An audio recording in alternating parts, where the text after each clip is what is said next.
Well, something that certainly took a lot of practice and a lot of effort was learning a language. So when I moved to Poland, I put a great deal of effort and time into learning Polish, and obviously made a lot of mistakes along the way, but I was happy with the progress.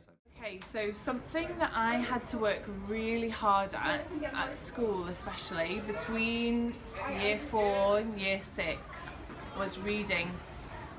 Reading on my own, because I felt like sometimes when I would read a chapter book, I would get to the end of a page or be starting to turn over to the next page, and I'd realise that I hadn't really understood or comprehended what I'd just read. So I talked to my mum and my teacher about this, and they soon realised that I had what's called dyslexia, where sometimes when I read a piece of text, so black on white, I can see sort of patterns and shapes, and I focus on those rather than the actual words that I'm meant to be reading and the story that I'm meant to be understanding and following.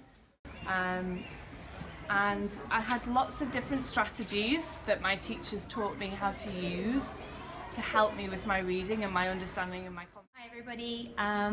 2 things that I have really worked hard at that stand out in my mind. The first one was when I was in high school in year 12 in Sydney in Australia.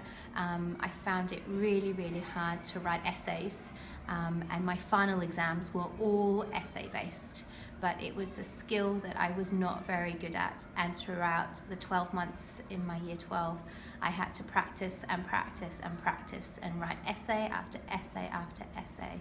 And I continued to practice. I worked hard. I worked with my teachers. I had someone help me at home, and in the end I did really well in my final exams at school, and I was really proud of myself. And so when to learn how to cook and bake, and I had to practice with my mum and my dad, and now that I don't live with my mum and dad, I can cook meals and I can bake cakes for my friends when it's their birthdays.